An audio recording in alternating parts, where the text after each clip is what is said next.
Hello, welcome back. আজকে আমরা করব ক্লাস 6 এর পূর্ব পাঠের পুনরালোচনা। এই যে চ্যাপ্টারটা রয়েছে, প্রথম চ্যাপ্টার, তার 1.3 নাম্বার যে উপ অধ্যায়টা রয়েছে ভগ্নাংশ, সেখান থেকে আজকে আমরা প্রথমে ভগ্নাংশ সম্পর্কিত কিছু জিনিস জেনে নেব। ভগ্নাংশ কাকে বলে, কত প্রকার, কি কি, সেগুলো কিরকম হয়, এই সমস্ত বিষয়গুলো আজকে আমরা প্রথমে জানবো। তারপরে নিজে করে 1.4 থেকে যে অঙ্কটা রয়েছে সেটা করব। পরের দিন আমরা কোষে দেখি 1.3 শুরু করব। তো প্রথমে দেখো, আমরা জেনে নেব ভগ্নাংশ কাকে বলে। তো ভগ্নাংশ এই যে কথাটা, এটাকে যদি আমরা ভেঙে দিই তাহলে কি পাবো? দেখো, দুটো অংশ পাবো, ভগ্ন যুক্ত অংশ। ভগ্ন আর অংশ মিলে হয়েছে ভগ্নাংশ। তো ভগ্ন মানে কি? ভগ্ন মানে হচ্ছে ভাঙা। মানে কি, একটা পুরো বস্তুকে যদি আমরা কয়েকটা অংশে ভাঙি, ভালোভাবে সংজ্ঞাটা বলতে গেলে বলা যায় যে একটা সম্পূর্ণ বস্তুকে আমরা যদি কয়েকটা সমান অংশে ভেঙে নিই বা ভাগ করে নিই, তখন সেই প্রত্যেকটা অংশকে বা তার কিছু অংশকে আমরা ভগ্নাংশ আকারে লিখতে পারি।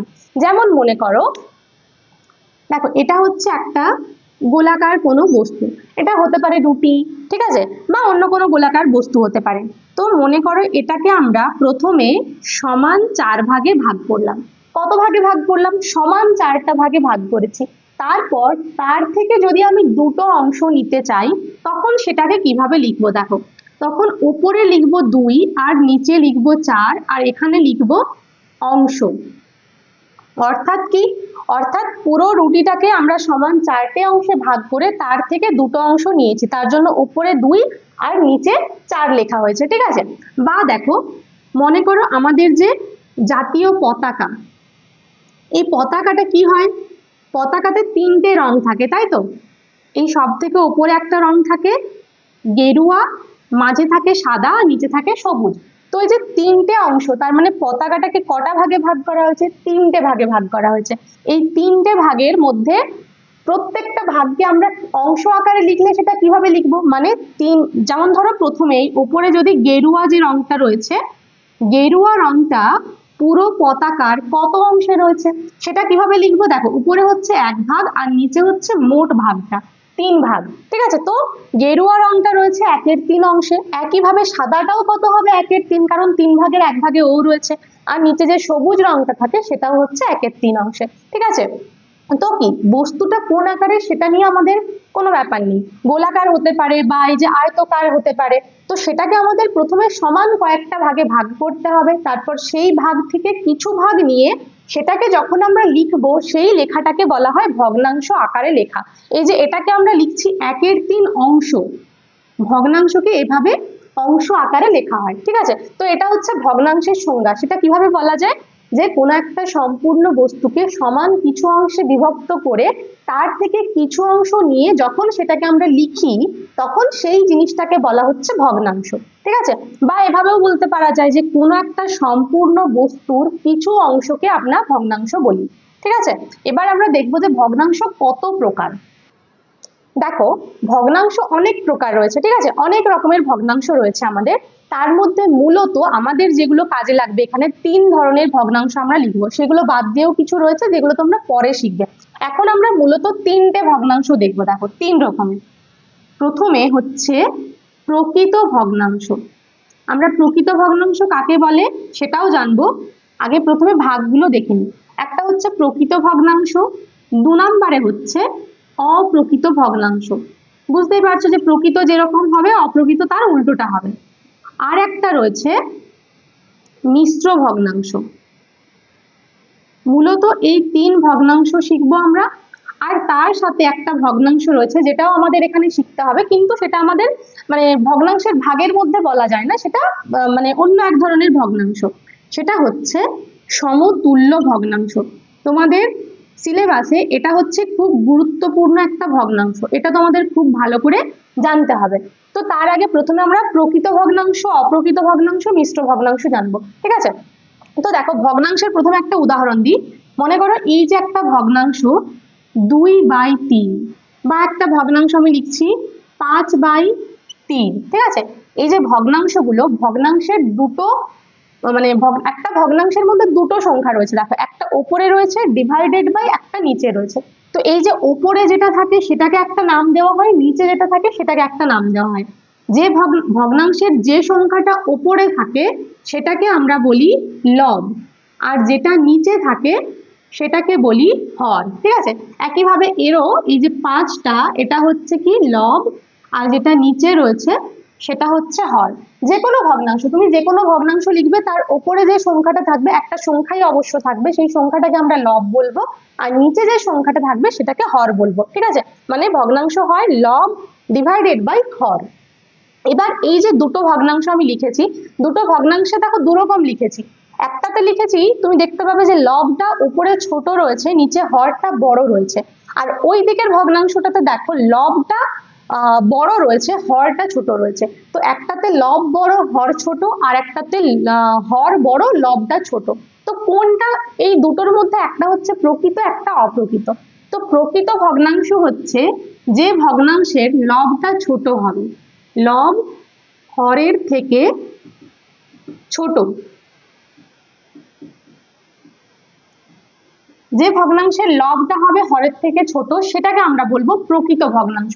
যেমন উদাহরণ দেখো, এখানে 2/3 লিখেছি একটা, ঠিক আছে, এর উদাহরণ 2/3 হবে, তারপর 1/2 হবে, ওপরেরটা ছোট, নিচে যে কোনো একটা বড় সংখ্যা লিখলেই সেটা আমরা প্রকৃত ভগ্নাংশ লিখতে পারবো। 5/7 হতে পারে, 11/13 হতে পারে। ঠিক আছে, এই যে সমস্ত ভগ্নাংশগুলো লিখলাম এই সমস্তগুলো হচ্ছে প্রকৃত ভগ্নাংশ। ঠিক আছে, এবার দেখো এখান থেকে একটা শর্ট কোশ্চেন আসতে পারে যে প্রকৃত ভগ্নাংশ যেগুলো হচ্ছে সবগুলোর মান 1-এর থেকে বড় নাকি 1-এর থেকে ছোট, এরকম টাইপের একটা প্রশ্ন আসতে পারে। তো এই যে ভগ্নাংশগুলো দেখছো, দেখো সবার মানেই কিন্তু 1-এর থেকে ছোট, কেউ 1-এর থেকে বড় হবে না, প্রত্যেকটা 1-এর থেকে ছোট হবে, 1-এর আগে। ঠিক আছে, আর অপ্রকৃত ভগ্নাংশ এবার কি? অপ্রকৃত ভগ্নাংশ এর ঠিক উল্টোটা, অর্থাৎ লব কি হবে, লব হরের থেকে বড়। ঠিক আছে, যখন লবটা হরের থেকে বড় সেটাকে আমরা বলবো অপ্রকৃত ভগ্নাংশ। যেমন দেখো একটা ওখানে লিখেছি 5/3, তারপরে হতে পারে 7/3, 9/7, এটা যেমন লিখেছি দেখো উল্টে দিতে পারো 13/11। প্রকৃত ভগ্নাংশগুলোর যদি লব আর হরের জায়গাটা আমরা চেঞ্জ করে দিই, লবটাকে হরে নিয়ে আসি, হরটাকে লবে নিয়ে যাই, তখন সেটা অপ্রকৃত হয়ে যাবে। ঠিক আছে, আর এই যে দেখো লব হরের থেকে ছোট, এটাকে আমরা এভাবেও লিখতে পারি, লবটা ছোট তো তার মানে লব লেস দেন হর। এই যে চিহ্নটা আমি লিখেছি, যেটা দেখো আমাদের বাঁ হাতের মতো দেখতে, ঠিক আছে, এই বাঁ হাতটার মতো দেখতে যেটা, সেটাকে বলা হয় লেস দেন। মানে এই লবটা যখন ছোট তখন লেস দেন চিহ্ন লিখবো, আর এই পরেরটাতে কি বলেছি, লব হরের থেকে বড়, অর্থাৎ কি লবটা হবে গ্রেটার দেন হর। এটা হচ্ছে ডান হাতের মতো দেখতে, দেখো যেদিকে খোলা মুখটা থাকে সে বড় হয়, আর যার দিকে তীর চিহ্ন থাকে সে ছোট হয়। ঠিক আছে, তাহলে এটার ক্ষেত্রে আমি অনেকগুলো জিনিস লিখলাম, দেখো সমস্তগুলোই কিন্তু তোমাদের শর্ট কোশ্চেন হিসেবে আসতে পারে।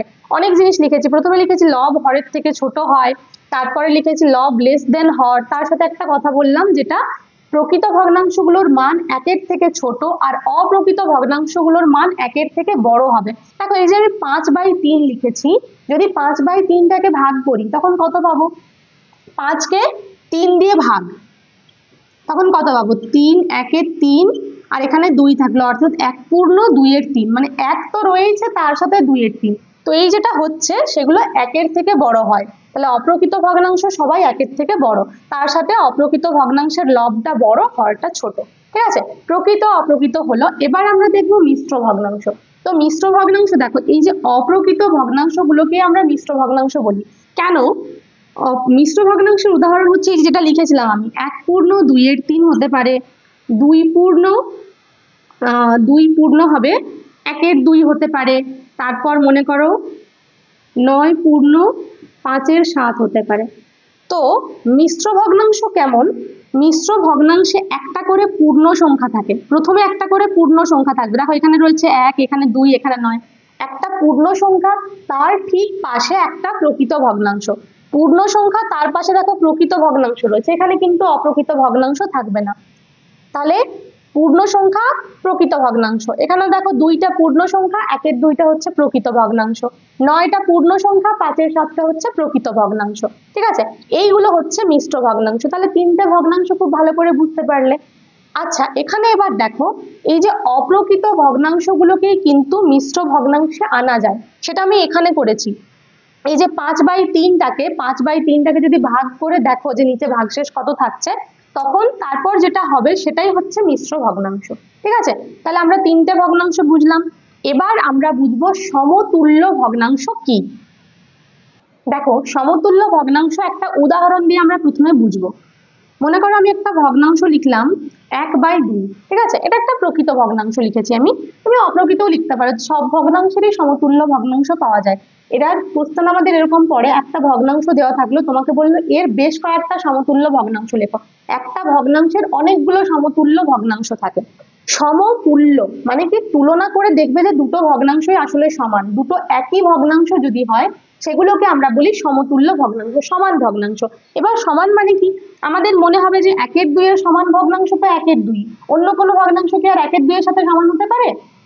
হতে পারে। দেখো কিভাবে পাবো, মনে করো এই যে ভগ্নাংশটা, এর দেখো ওপরে রয়েছে লব আর নিচে রয়েছে হর।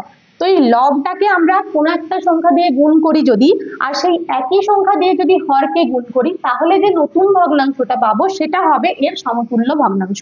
তো মনে করো 1কে আমি গুণ করলাম 2 দিয়ে, 1কে 2 দিয়ে গুণ করলে কত পাবো?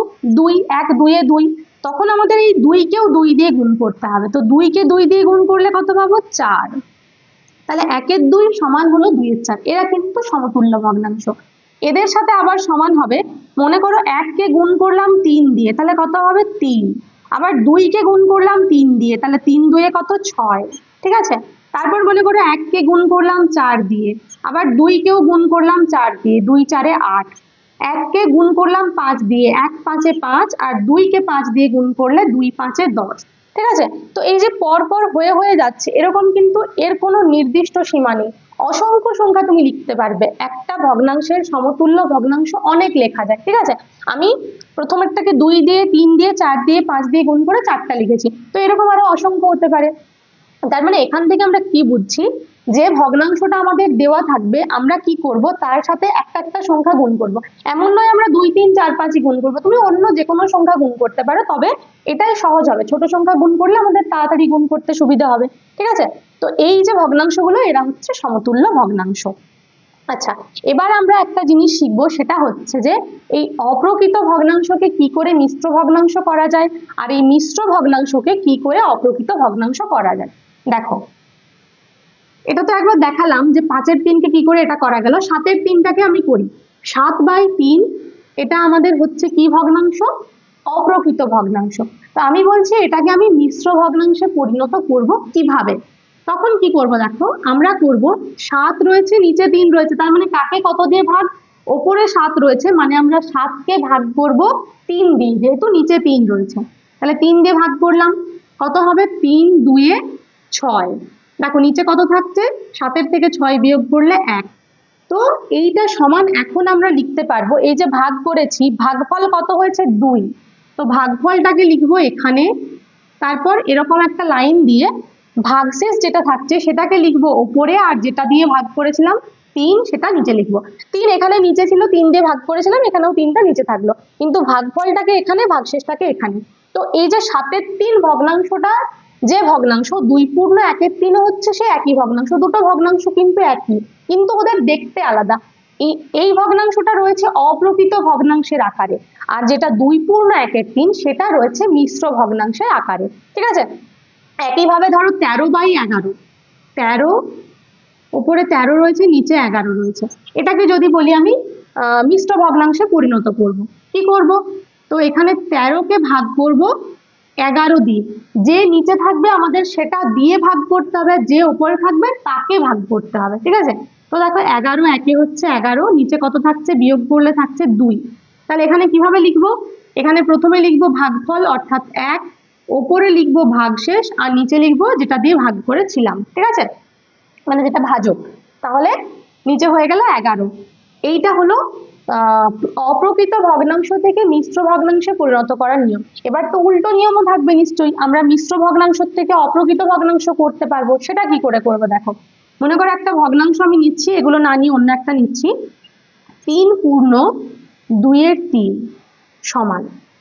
তো এটাকে যখন করতে হয় তখন নিয়ম কি দেখো, আমাদের এই নিচে যেটা রয়েছে, এখানে যেটা রয়েছে হর, হরের সাথে এই ভাগফলটাকে গুণ করব, মানে 3 গুণিত 3, তার সাথে যোগ করব 2, উপরে এটা হবে, নিচে যে 3 রয়েছে 3টা 3ই থাকবে, সমান কত হচ্ছে 3 আর 3 এ গুণ করলে আগে কার কাজ হয়, আগে গুণের কাজ হয়। 3 3 9, 9 এর সাথে 2 যোগ করলে হচ্ছে 11, তাহলে হয়ে গেল 11/3। দেখো 11/3টা কি ভগ্নাংশ, অপ্রকৃত ভগ্নাংশ, কারণ ওর লবটা বড় হরটা ছোট, ঠিক আছে। আর একটা মনে করো আমি লিখছি 1/1/2, তখন কি হবে, আমাদের যে এই আকারে লিখতে হবে তার কোনো মানে নেই, আমরা না লিখেও মুখে মুখেও করতে পারবো। দেখো 2 এর সাথে 1 গুণ করলে 2, তার সাথে 1 যোগ করলে হচ্ছে 2 1 3, ঠিক আছে। আর না পারলে এভাবে লিখবে 2 গুণিত 1, তার সাথে এই একটা যোগ, ঠিক আছে, এই দুটোতে গুণ হবে, তার সাথে উপরে যেটা রয়েছে সেটা যোগ হবে, আর নিচে তো 2 রয়েছে 2 রাখলাম, তাহলে কত হচ্ছে 2 1 2, তার সাথে 1 যোগ করলে 3, তার মানে হচ্ছে 3/2, ঠিক আছে। বুঝতে পারলে তাহলে আমরা কি কি শিখলাম, প্রকৃত ভগ্নাংশ, অপ্রকৃত ভগ্নাংশ, মিশ্র ভগ্নাংশ কাকে বলে, কেমন দেখতে হয়, আমরা যেন একটা ভগ্নাংশ দেখেই চিনতে পারি যে এটা কি ভগ্নাংশ, প্রকৃত অপ্রকৃত নাকি মিশ্র। মিশ্র তো আলাদা করে চেনার কোনো ব্যাপার নেই, একটা পূর্ণ সংখ্যা থাকবেই সেখানে, কিন্তু যেটা প্রকৃত আর অপ্রকৃত সেটার জন্য আমাদের দেখতে হবে লবটা আর হরটার মধ্যে কে বড় রয়েছে। যদি লবটা বড় থাকে, লবটা বড় কোথায় রয়েছে, অপ্রকৃততে, আর যদি লবটা ছোট থাকে মানে উপরে ছোট থাকে, তখন সেটা হয়ে যাবে প্রকৃত, ঠিক আছে। তাহলে একটা প্রকৃত একটা অপ্রকৃত হলো, এটা হলো সমতুল্য ভগ্নাংশ। এরকম অনেক ভগ্নাংশ তোমরা নিজেরা নিজেরা লিখবে, বেশ কয়েকটা ভগ্নাংশ লিখলে তাকে 2 দিয়ে 3 দিয়ে 4 দিয়ে গুণ করে নতুন নতুন সমতুল্য ভগ্নাংশ বার করানোর চেষ্টা করবে। দেখো এবারে আমরা করব, তোমাদের বইয়ে দেখো 22 পাতাতে রয়েছে একটা ছক, নিজে করি 1.4, তার ঠিক ওপরে ছকটা রয়েছে। তো ছকটাতে 4টা কি লেখা রয়েছে, সমতুল্য ভগ্নাংশ, তার পাশে লেখা রয়েছে প্রথম ভগ্নাংশের লব ইন্টু দ্বিতীয় ভগ্নাংশের হর, তারপরে রয়েছে প্রথম ভগ্নাংশের হর দ্বিতীয় ভগ্নাংশের লব, মানে একটার লবের সাথে আরেকটার হর গুণ, আর একটার হরের সাথে আরেকটা লব গুণ, ঠিক আছে, উল্টো উল্টো গুণ হচ্ছে। তারপরে দেখতে হচ্ছে গুণফল দুটি সমান কিনা। তো এটা কি হয়, যদি সমতুল্য ভগ্নাংশ হয় তাহলে গুণফলটা অবশ্যই সমান হবে, ঠিক আছে, সেখান থেকে আমরা বলতে পারবো যে এটা সমতুল্য ভগ্নাংশ। তাহলে প্রথমেরটা দেখো, প্রথমেরটা রয়েছে 2/5 সমান 6/15। তো প্রথমে রয়েছে প্রথম ভগ্নাংশের লবের সাথে দ্বিতীয় ভগ্নাংশের হর গুণ, মানে এটার লব দেখো, এটা আমি পাশাপাশি লিখে দিচ্ছি, এটা হচ্ছে লব আর এটা হচ্ছে হর, আবার এর হচ্ছে 6টা লব 15টা হচ্ছে হর, ঠিক আছে। তাহলে এখানে ছকের যেখানে মানে লবের সাথে প্রথম ভগ্নাংশের লবের সাথে দ্বিতীয় ভগ্নাংশের হর গুণ করতে বলেছে, সেখানে কি হবে 2 × 15 সমান কত হচ্ছে 30। তারপরের ছকটাতে বলেছে প্রথম ভগ্নাংশের হরের সাথে দ্বিতীয় ভগ্নাংশের লব গুণ, মানে কত 5-এর সাথে 6 গুণ, দেখো এখানে রয়েছে 5 এখানে 6 সমান কত হচ্ছে 30। তার পাশেরটাতে বলেছে কি গুণফল দুটি কি সমান, আমরা গুণফল কত পেলাম, এখানে পেলাম 30, এখানেও পেয়েছি 30, তাহলে দুটো কি সমান হচ্ছে, সমান হচ্ছে, তাহলে এখানে কি লিখবো, হ্যাঁ সমান, ঠিক আছে। এটা হলো প্রথমটা।